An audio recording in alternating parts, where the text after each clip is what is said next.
Welcome back to the Unbiased Debate Show. I'm Ricky and this is my co-host Jazmine, and we got a few topics that we want to run through with you all, and just bear with us and we'll get through about 3 topics and 1 main topic that you see in the headline. So first we want to actually give a shout out to, or not a shout out, but our condolences to Aretha Franklin's family, friends, and whoever that got affected by her music in a good way.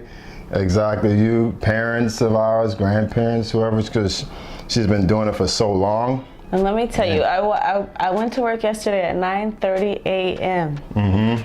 Service live streamed at 10 a.m. I had it on. I left work at 6:30. It was still on. 8 hours? It was just about to finish. Wow. And I watched the whole thing. It was a beautiful service, though. It really was. The music was great. There's a lot of little controversies, but... He's over Bill Clinton? Not Bill. The guy who did the eulogy. People didn't like Ariana Grande's dress. They said it was too short. Then they said the pastor groped her. They said the pastor was racist. I don't know, but I saw these little clips of like Bill Clinton when he was sitting right behind her, and he was looking at her, and he was all smiling. He's like, I didn't mind the dress. And I saw the alleged grope from the pastor. Yeah. It's kind of sad that they're taking such negativity out of her funeral and it was a beautiful service. It really, really was. I mean, I didn't mind the dress. Was it appropriate for the place? Maybe not for the setting. And it was like a Baptist church service the whole 8 hours. So I got to educate my coworkers, but so it wasn't really appropriate. But she's like a pop star. I don't doubt she's ever been to a church service like that. So like, I didn't take harm. I didn't take harm to it either. I mean, I saw clips, especially at the barbershop. They was playing it in the barbershop. And then after she sang, when it was grabbing her, he's like, "Yeah, I'm out of touch. I'm not hip. My daughter had to tell me about Ariana Grande. I thought it was a new item at Taco Bell." That's messed up. So everybody was mad about that. That's messed up. But it was a beautiful service. It really, really from was. the parts that I saw, it was pretty nice. I liked it, you know. So Eminem dropped didn't mean to segue like that, but R.I.P. Aretha Franklin. But Eminem did drop a album yesterday, and the parts that I listened to, straight fire. I haven't listened to any of it. I was at work all day. Watching church service all day. I got it. But he went after his ex-employee, Joe Budden. He went after mumble rappers. What did he say about Joe Budden? He said the only hit that you ever had was when you used to hit your ex-girlfriends. I was like, oh man. So he's going at everybody. He's just I saw everybody loved the album. LeBron loved the album. LeBron's bobbing his head in the car to the album. I mean, it's a fire ass album. And I only got to listen to about 3 songs out of like 13. So you can say the whole album's good? I know it's going to be fired. After we finish taping, I'm going to go listen to the rest of it. And next time we tape, I'm like, yes. I only saw positive reviews for it. Exactly. Trust me. The 3 tracks I listened to, them things bump. And it's like the old Eminem, like he's coming out just tearing people down. And no one's going to go against Eminem and try to, diss him back. Like his lyrical capability is phenomenal. And so no one can match him in this point in the game anyways. It was this Detroit day yesterday with the service, Eminem, Aretha Franklin, like it's all good, man. Shout out to Detroit. But I guess I never listened to Eminem because my mom wouldn't let us when we were kids. She said it was too violent. Yeah, I can see that. A beef that I kind of have with the airports or the airlines is, when you sit down on the plane, you're sitting there, and then the stewardess, they come out and they got to give like a demonstration how to put on your seatbelt, and then they give you a demonstration on the oxygen mask that drops down. You got to put that on, whatever. But then they got another demonstration, which they kind of just breeze through, of the life vest, the flotation device. Like you put it on, you strap it, and you blow in a tube or you pull a string for it to inflate or whatever. Now, they have you get to the airport sometimes 2 hours in advance, an hour in advance, or 45 minutes, whatever, and you're sitting there waiting to board.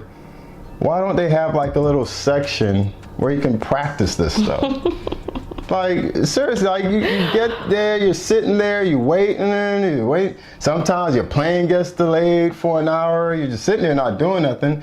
Or they have like a little room, if you want to go practice, you go practice putting on the flotation device. Because, okay, you're sitting on the airport, God forbid, something tragic happens, you got to do emergency landing, it crashes or something, and you land in water, right? You're going to be in panic mode. You're not going to think to reach underneath the seat. It's so unlikely. It's so unlikely that happens. But listen, you get your float. You don't even know. You probably won't even remember where the shit is. I mean, the only thing I have to say to this, like, the airline industry is trying to run as lean as possible. They want every penny from you. Right. So to do that, it's going to cost them money. They just need like a tiny little private room. Oh, because they got to make a room that's money. They got to hire someone to facilitate and monitor the room. That's a whole job they have to create. Then they have to have you put on stuff. They have to give you floaties? No way. But you have floaties on each your seat. Yeah, to use in case of emergency. Yeah, but when you pull it out, you then have to take it out of a bag. You then have to unfold it. You then have to put it on. Then you got to know which way is the right way. You already know how to do it. Not everybody knows how to put it on. You got to put it on the right way. Make sure your arms are through the right holes. Then you got to buckle it up. You got to pull drawstring. That's the whole procedure. Yeah, but they're showing you this. You're looking in your little pamphlet, it's showing you the pictures how to do it. But why not have like a little 5-10 minute little practice session in the room before you board? Who would really utilize that room? I would never. Everybody. I would never ever go. Everybody. I'd rather have a drink at the bar. I'd rather be charging my phone. Too. You know those people that sit at the emergency exit rows, and the stewardess, they come, they say, hey, this is an emergency exit row. Are you going to be able to help people get out of the airplane in case of emergency? Usually people say yes. You have to say yes. Because they got the extra leg room, right?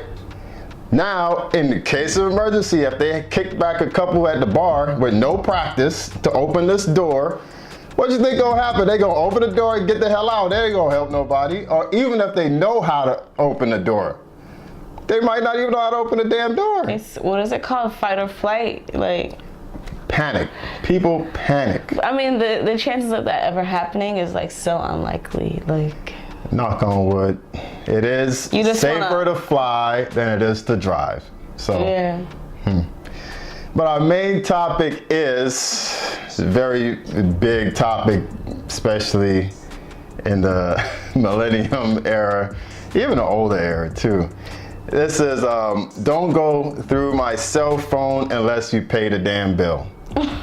And I agree with that full-heartedly. I agree. Do not go through someone's cell phone unless you pay the bill or anything like that. I mean... Why are people going through, why would you want to go through someone's phone? Right, it's a privacy thing. Like not even a privacy thing. I just feel like you're really telling on yourself. You're really looking for something, and when you're looking for something, you're gonna find it. Not necessarily. You might not find anything, and then you're still mad. Okay, I've had find nothing. Exactly. I've had friends who went through phones, didn't find anything suspicious. Still took and saved phone numbers from the phone, hit up the people from the phone. Like you're just like forcing an issue. You're forcing an issue that's not there sometimes. And if it even gets that bad, what you have to do that, like why even be in that relationship? But I mean, I don't have a passcode on my phone. You need a passcode. What if you lose your phone? Oh God. You need a passcode on your phone. I don't have a passcode on my phone. When I'm with my boo, I'm like, oh, can you see who that text is? Can you check the weather? My phone's right there. It's not a problem. What if you lose your phone though? I'll disable it. Go to iCloud.com, disable it. Yeah, damn, all right. Well, I don't like the hassle of putting in a passcode. I don't use Touch ID, none of that. See, I used to always lose my phone, so I had to have a passcode on my phone. You remember, I used to lose my phone like twice a year or something like that. Twice a month. Especially you got like pictures on there, you got, you know, some crazy stuff. You want to have a passcode on your phone. I have stuff in the phone that has passcodes, but... Okay. But the thing is, what people don't realize is it is illegal to go through someone's phone. Like, it is a felony. A felony? A felony. Like this guy, his name is Leon Walker from Michigan. It's not a cell phone that he went through, but he was married. They lived in the same house. They shared the same computer, but he went through his wife's email, you know, and saw he had some type of feeling that she was doing something behind his back or whatever. Went through her emails. She got upset, found out he went through the emails and pressed charges on him. And they arrested him and gave him 5 years in jail. There has to be more to it.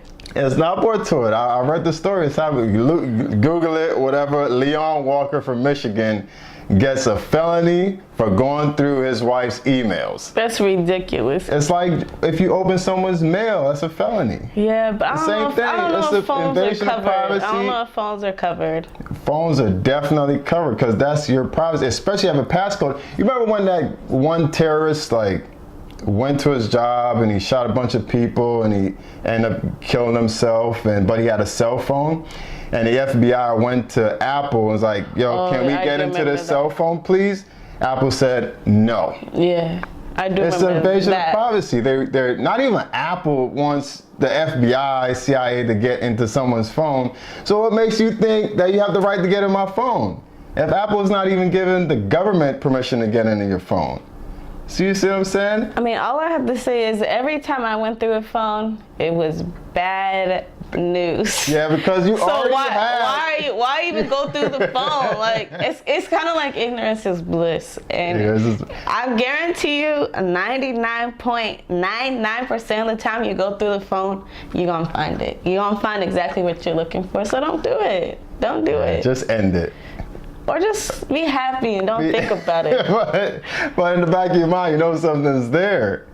If something is there, but I guess if you do it, be ready to end it, like, cause you never. And then I feel like when you go through someone's phone, you're always gonna want to go through the phone. Like you don't stop. You won't stop. You won't stop. You just for years. It's terrible. I'll never do that again. But if you have like the understanding, if you both have an understanding, like, hey, you could go through my phone, or if the girl says you can go through my phone, the guy says, oh, you could go through my phone. That's cool. But if you don't establish that understanding, don't go through people's phones. I just feel like at a certain point, like, you should be mature enough to not go through someone's phone. If I'm using my boo's phone for some reason, I don't know, checking a movie time, and something pops up, that's maybe a different story. But going through someone's phone, I feel like that's just childish. It's very childish. Don't do it.